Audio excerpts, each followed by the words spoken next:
Hello दोस्तों, आपका बहुत बहुत स्वागत है हमारे YouTube चैनल पर। आज हम एक नया विषय लेकर आप सभी के बीच आए हैं, वो है मानसून। मानसून पारंपरिक रूप से मौसमी उलटने वाली हवा है जिसके साथ वर्षा में संगत परिवर्तन होते हैं, लेकिन अब इसका उपयोग भूमध्य रेखा के उत्तर और दक्षिण में अपनी सीमाओं के बीच इंटरट्रॉपिकल कन्वर्जेंस जोन (ITCZ) के वार्षिक अक्षांशीय दोलन से जुड़े वायुमंडलीय परिसंचरण और वर्षा में मौसमी परिवर्तनों का वर्णन करने के लिए किया जाता है। आमतौर पर मानसून शब्द का उपयोग मौसमी रूप से बदलते पैटर्न के बरसात के चरण को संदर्भित करने के लिए किया जाता है, हालांकि तकनीकी रूप से एक सूखा चरण भी होता है। इस शब्द का उपयोग कभी-कभी स्थानीय रूप से भारी लेकिन अल्पकालिक बारिश का वर्णन करने के लिए भी किया जाता है। दुनिया की प्रमुख मानसून प्रणालियों में पश्चिम अफ्रीकी, एशियाई ऑस्ट्रेलियाई, उत्तरी अमेरिकी और दक्षिण अमेरिकी मानसून शामिल हैं।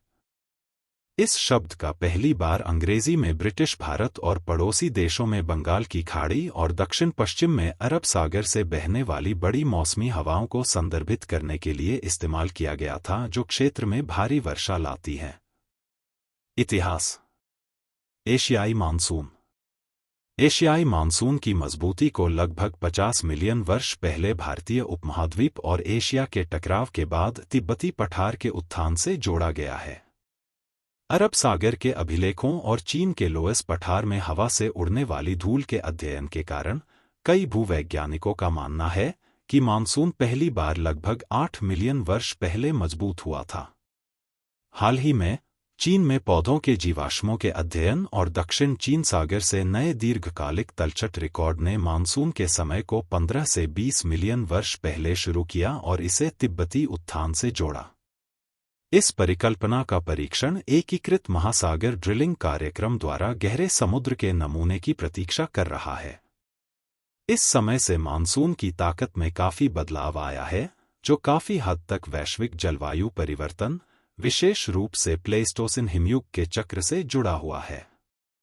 एमियन इंटरग्लेशियल के दौरान 1,23,200 से 1,21,210 वर्ष बीपी तक एशियाई मानसूनी जलवायु चक्रों के एक अध्ययन से पता चलता है कि उनकी औसत अवधि लगभग 64 वर्ष थी, जिसमें न्यूनतम अवधि लगभग 50 वर्ष और अधिकतम लगभग 80 वर्ष थी, जो आज के समान है।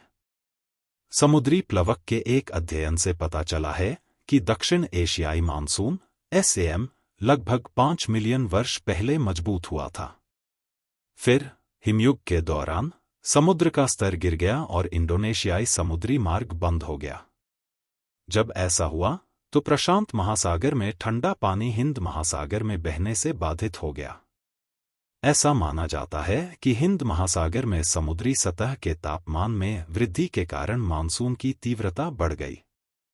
2018 में पिछले 10 लाख वर्षों में SAM की परिवर्तनशीलता के एक अध्ययन में पाया गया कि वर्तमान समय की तरह हिमयुग अवधि की तुलना में हिमयुग के दौरान मानसून के कारण होने वाली वर्षा में काफी कमी आई थी।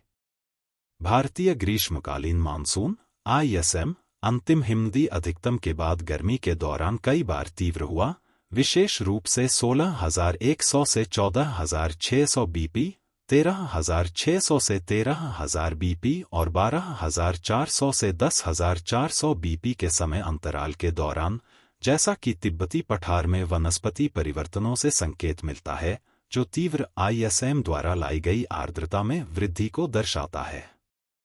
हालांकि ISM लेट होलोसीन के अधिकांश समय के लिए अपेक्षाकृत कमजोर था, फिर भी पश्चिम से पछुआ हवाओं द्वारा लाए गए ठंडे तापमान के कारण हिमालय में महत्वपूर्ण हिमनद संचय हुआ। मध्य मियोसीन के दौरान जुलाई ITCZ अधिकतम वर्षा का क्षेत्र उत्तर की ओर चला गया, जिससे पूर्वी एशियाई ग्रीष्मकालीन मानसून (EASM) के दौरान दक्षिणी चीन में वर्षा बढ़ गई, जबकि इंडोचीन शुष्क हो गया। Late Miocene global cooling (LMCG) के दौरान 7.9 से 5.8 मिलियन साल पहले पूर्वी एशियाई शीतकालीन मानसून (EAWM) मजबूत हो गया क्योंकि उपार्कटिक फ्रंट दक्षिण की ओर स्थानांतरित हो गया। EWM की अचानक तीव्रता 5.5 मिलियन साल पहले हुई। EWM 4.3 से 3.8 मिलियन साल पहले आज के सापेक्ष काफी कमजोर था, लेकिन 3.8 मिलियन साल पहले अचानक अधिक तीव्र हो गया क्योंकि क्रिस्टल स्ट्रेचिंग ने त्सुशिमा जलद भूमध्य को चौड़ा कर दिया और जापान के सागर में गर्म त्सुशिमा करंट के अधिक प्रवाह को सक्षम किया।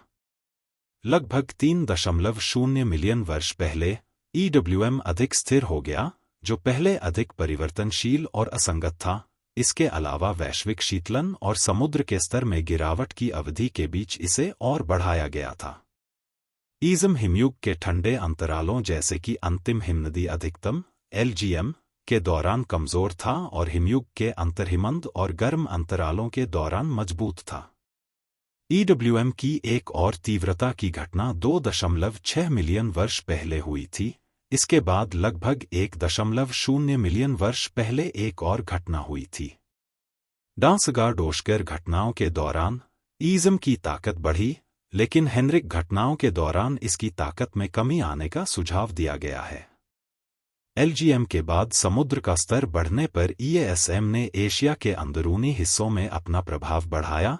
यह लगभग 6000 साल पहले मध्य होलोसीन के दौरान तीव्रता के दौर से भी गुजरा था, कक्षीय बल के कारण, जो इस तथ्य से अधिक तीव्र हो गया था कि उस समय सहारा में बहुत अधिक वनस्पति थी और कम धूल उत्सर्जित होती थी। अधिकतम EASM का यह मध्य होलोसीन अंतराल उत्तरी चीन में समशीतोष्ण पर्णपाती वन स्टेपी और समशीतोष्ण मिश्रित वन स्टेपी के विस्तार से जुड़ा था। लगभग 5000 से 4500 BP तक पूर्वी एशियाई मानसून की ताकत कम होने लगी, उस बिंदु से आज तक कमजोर होती जा रही है। विशेष रूप से उल्लेखनीय कमजोरी 3000 BP पर हुई। होलोसीन के दौरान EASM का स्थान कई बार स्थानांतरित हुआ। सबसे पहले यह 12000 और 8000 BP के बीच दक्षिण की ओर बढ़ा। इसके बाद लगभग 8000 और 4000 BP के बीच उत्तर की ओर विस्तार हुआ और सबसे हाल ही में 4000 और 0 BP के बीच एक बार फिर दक्षिण की ओर पीछे हट गया। प्रक्रिया गर्म महीनों के दौरान सूरज की रोशनी भूमि और महासागरों दोनों की सतहों को गर्म करती है, लेकिन भूमि का तापमान अधिक तेजी से बढ़ता है। जैसे जैसे भूमि की सतह गर्म होती जाती है, उसके ऊपर की हवा फैलती जाती है और कम दबाव का क्षेत्र विकसित होता है। इस बीच महासागर भूमि की तुलना में कम तापमान पर रहता है और उसके ऊपर की हवा उच्च दबाव बनाए रखती है। दबाव में यह अंतर समुद्री हवाओं को समुद्र से भूमि की ओर बहने के कारण होता है, जिससे नम हवा अंतर्देशीय हो जाती है। यह नम हवा भूमि पर अधिक ऊंचाई तक उठती है और फिर यह वापस समुद्र की ओर बहती है। इस प्रकार चक्र पूरा होता है। हालांकि जब हवा ऊपर उठती है और जब यह अभी भी भूमि पर होती है, तो हवा ठंडी हो जाती है। इससे हवा की पानी को धारण करने की क्षमता कम हो जाती है और इससे भूमि पर वर्षा होती है। यही कारण है कि गर्मियों के मानसून भूमि पर इतनी बारिश करते हैं। ठंडे महीनों में चक्र उलट जाता है। तब भूमि महासागरों की तुलना में तेजी से ठंडी होती है और भूमि के ऊपर की हवा का दबाव महासागर के ऊपर की हवा की तुलना में अधिक होता है। इससे भूमि के ऊपर की हवा समुद्र में प्रवाहित होती है। जब आर्द्र हवा समुद्र के ऊपर उठती है, तो वह ठंडी हो जाती है और इससे महासागरों पर वर्षा होती है। फिर ठंडी हवा चक्र को पूरा करने के लिए भूमि की ओर बहती है। अधिकांश ग्रीष्मकालीन मानसून में एक प्रमुख पश्चिमी घटक होता है और ऊपर चढ़ने और प्रचुर मात्रा में वर्षा उत्पन्न करने की एक मजबूत प्रवृत्ति होती है, बढ़ती हवा में जल वाष्प के संघनन के कारण। हालांकि तीव्रता और अवधि साल दर साल एक समान नहीं होती है। इसके विपरीत सर्दियों के मानसून में एक प्रमुख पूर्वी घटक होता है और विचलन, कम होने और सूखे का कारण बनने की एक मजबूत प्रवृत्ति होती है। इसी तरह की वर्षा तब होती है जब नम समुद्री हवा पहाड़ों, सतह के ताप, सतह पर अभिसरण, ऊपर विचलन या सतह पर तूफान से उत्पन्न बहिर्वाह से ऊपर उठती है। हालांकि उठाव होता है, हवा कम दबाव में विस्तार के कारण ठंडी हो जाती है और इससे संघनन होता है। मानसून को कभी बड़े पैमाने पर समुद्री हवा के रूप में माना जाता था, जो समुद्र की तुलना में जमीन पर अधिक तापमान के कारण होती थी। इसे अब कारण नहीं माना जाता है और मानसून को अब एक ग्रहस्तरीय घटना माना जाता है, जिसमें इंटरट्रॉपिकल कन्वर्जेंस जोन का उत्तरी और दक्षिणी सीमाओं के बीच वार्षिक प्रवास शामिल है।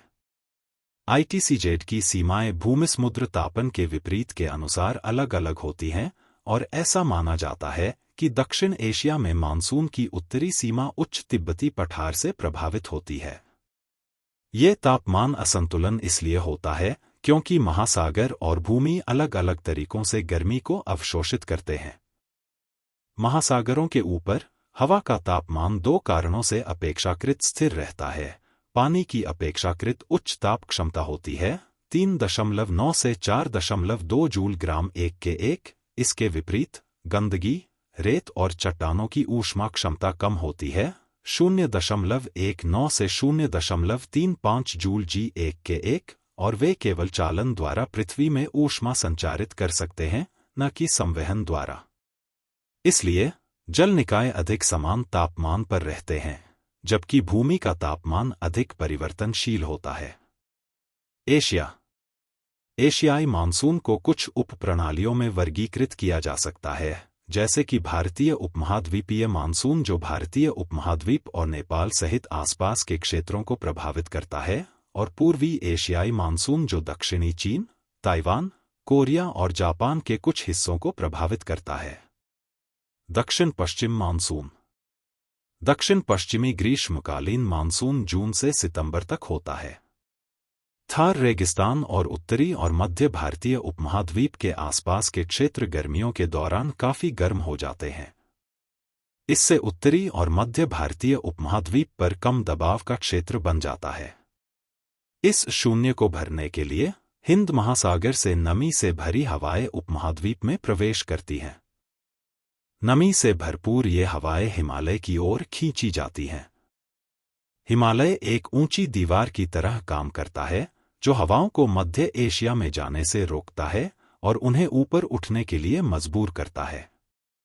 जैसे जैसे बादल ऊपर उठते हैं, उनका तापमान गिरता है और वर्षा होती है। उपमहाद्वीप के कुछ क्षेत्रों में सालाना 10,000 मिमी 390 इंच तक बारिश होती है। दक्षिण पश्चिम मानसून आमतौर पर जून की शुरुआत में शुरू होने और सितंबर के अंत तक खत्म होने की उम्मीद है। भारतीय प्रायद्वीप के सबसे दक्षिणी बिंदु पर पहुंचने पर नमी से भरी हवाएं इसकी स्थलाकृति के कारण दो भागों में विभाजित हो जाती हैं, अरब सागर शाखा और बंगाल की खाड़ी शाखा। दक्षिण पश्चिम मानसून की अरब सागर शाखा सबसे पहले भारत के तटीय राज्य केरल के पश्चिमी घाट पर पहुंचती है। इस प्रकार यह क्षेत्र भारत का पहला राज्य बन जाता है जहां दक्षिण पश्चिम मानसून से बारिश होती है। मानसून की यह शाखा पश्चिमी घाट, कोंकण और गोवा के साथ उत्तर की ओर बढ़ती है और पश्चिमी घाट के पश्चिम में तटीय क्षेत्रों पर वर्षा करती है। पश्चिमी घाट के पूर्वी क्षेत्रों में इस मानसून से बहुत अधिक वर्षा नहीं होती है, क्योंकि हवा पश्चिमी घाट को पार नहीं करती है। दक्षिण पश्चिम मानसून की बंगाल की खाड़ी शाखा बंगाल की खाड़ी से उत्तर पूर्व भारत और बंगाल की ओर बहती है और बंगाल की खाड़ी से और अधिक नमी उठाती है। हवाएं भारी मात्रा में वर्षा के साथ पूर्वी हिमालय में पहुंचती हैं। भारत के मेघालय में खासी पहाड़ियों की दक्षिणी ढलानों पर स्थित मौसिनराम पृथ्वी पर सबसे अधिक आर्द्र स्थानों में से एक है। पूर्वी हिमालय में पहुंचने के बाद हवाएं पश्चिम की ओर मुड़ जाती हैं और प्रति राज्य लगभग 1 से 2 सप्ताह की दर से भारत गंगा के मैदान पर यात्रा करती हैं और अपने पूरे रास्ते में बारिश बरसाती हैं। 1 जून को भारत में मानसून की शुरुआत की तारीख माना जाता है, जैसा कि केरल के सबसे दक्षिणी राज्य में मानसून के आगमन से संकेत मिलता है। भारत में लगभग 80% वर्षा मानसून के कारण होती है। मानसून के आगमन में कुछ दिनों की देरी अर्थव्यवस्था को बुरी तरह प्रभावित कर सकती है, जैसा कि 1990 के दशक में भारत में पड़े कई सूखे से स्पष्ट है। शहरी निवासियों द्वारा भी मानसून का व्यापक रूप से स्वागत और सराहना की जाती है, क्योंकि यह जून में गर्मी के चरम से राहत प्रदान करता है। हालांकि हर साल सड़कों पर मार पड़ती है। अक्सर घरों और गलियों में पानी भर जाता है और जल निकासी व्यवस्था के बावजूद झुग्गियों में पानी भर जाता है। शहर के बुनियादी ढांचे की कमी और जलवायु पैटर्न में बदलाव के कारण संपत्ति और जानमाल की हानि सहित गंभीर आर्थिक नुकसान होता है, जैसा कि मुंबई में 2005 की बाढ़ में देखा गया था, जिसने शहर को ठप्प कर दिया था। बांग्लादेश और भारत के कुछ क्षेत्र जैसे असम और पश्चिम बंगाल में भी इस मौसम में अक्सर भारी बाढ़ आती है। हाल ही में भारत के वे क्षेत्र जहां साल भर कम बारिश होती थी, जैसे थार रेगिस्तान, लंबे मानसून के मौसम के कारण आश्चर्यजनक रूप से बाढ़ की चपेट में आ गए हैं। दक्षिण पश्चिम मानसून का प्रभाव चीन के जिंजियांग जैसे उत्तर में भी महसूस किया जाता है। यह अनुमान लगाया गया है कि तियान शान पर्वत के मध्य भाग में लगभग 70% वर्षा 3 गर्मियों के महीनों के दौरान होती है। जब यह क्षेत्र मानसून के प्रभाव में होता है, इसका लगभग 70% सीधे चक्रवाती यानी मानसून द्वारा संचालित मूल स्थानीय संवहन के विपरीत होता है। प्रभाव पश्चिम की ओर भूमध्य सागर तक भी फैलते हैं, जहां मानसून का प्रभाव रॉडवेल-होस्किंस तंत्र के माध्यम से सूखे को प्रेरित करना है। पूर्वोत्तर मानसून सितंबर के आसपास, जब सूर्य दक्षिण की ओर पीछे हटता है, भारतीय उपमहाद्वीप का उत्तरी भूभाग तेजी से ठंडा होने लगता है और उत्तरी भारत पर हवा का दबाव बनने लगता है। हिंद महासागर और उसके आसपास का वातावरण अभी भी अपनी गर्मी बनाए रखता है, जिससे हिमालय और इंडोगंगा के मैदान से ठंडी हवाएं दक्कन प्रायद्वीप के दक्षिण में हिंद महासागर के विशाल विस्तार की ओर बहती हैं। इसे पूर्वोत्तर मानसून या पीछे हटने वाला मानसून कहा जाता है। हिंद महासागर की ओर बढ़ते समय ठंडी शुष्क हवा बंगाल की खाड़ी से कुछ नमी उठाती है और इसे प्रायद्वीपीय भारत और श्रीलंका के कुछ हिस्सों पर डालती है। चेन्नई जैसे शहर, जहां दक्षिण पश्चिम मानसून से कम बारिश होती है, इस मानसून से बारिश प्राप्त करते हैं। तमिलनाडु राज्य द्वारा प्राप्त की जाने वाली लगभग 50% से 60% बारिश पूर्वोत्तर मानसून से होती है। दक्षिणी एशिया में पूर्वोत्तर मानसून अक्टूबर से दिसंबर तक होता है, जब सतह उच्च दबाव प्रणाली सबसे मजबूत होती है। इस क्षेत्र में जेट स्ट्रीम दक्षिणी उपोष्णकटिबंधीय जेट और ध्रुवीय जेट में विभाजित हो जाती है। उपोष्णकटिबंधीय प्रवाह दक्षिण एशिया में उत्तर पूर्वी हवाओं को बहने के लिए निर्देशित करता है, जिससे शुष्क हवा की धाराएं बनती हैं, जो भारत के ऊपर साफ आसमान बनाती हैं। इस बीच दक्षिण पूर्व एशिया और ऑस्ट्रेलिया में मानसून गर्त के रूप में जाना जाने वाला एक कम दबाव प्रणाली विकसित होती है और हवाएं ऑस्ट्रेलिया की ओर निर्देशित होती हैं। फिलीपींस में पूर्वोत्तर मानसून को अमिहान कहा जाता है। पूर्वी एशियाई मानसून पूर्वी एशियाई मानसून इंडोचीन, फिलीपींस, चीन, ताइवान, कोरिया, जापान और साइबेरिया के बड़े हिस्से को प्रभावित करता है। इसकी विशेषता एक गर्म, बरसाती ग्रीष्मकालीन मानसून और एक ठंडा, शुष्क शीतकालीन मानसून है। बारिश एक केंद्रित बेल्ट में होती है, जो पूर्वी चीन को छोड़कर पूर्व पश्चिम में फैली हुई है, जहां यह कोरिया और जापान पर पूर्व उत्तर पूर्व में झुकी हुई है। मौसमी बारिश को चीन में मेयू, कोरिया में जंगमा और जापान में बायू के नाम से जाना जाता है, जिसमें बाद के 2 फ्रंटल बारिश के समान है। ग्रीष्मकालीन मानसून की शुरुआत मई की शुरुआत में दक्षिण चीन और ताइवान में प्री मानसूनल बारिश की अवधि से होती है। मई से अगस्त तक गर्मियों का मानसून शुष्क और बरसाती चरणों की एक श्रृंखला से गुजरता है, क्योंकि बारिश की पट्टी उत्तर की ओर बढ़ती है, जो इंडोचीन और दक्षिण चीन सागर मई से शुरू होकर यांगत्जी नदी बेसिन और जापान जून और अंत में उत्तरी चीन और कोरिया जुलाई तक पहुंचती है। जब अगस्त में मानसून समाप्त होता है, तो बारिश की पट्टी दक्षिणी चीन में वापस चली जाती है।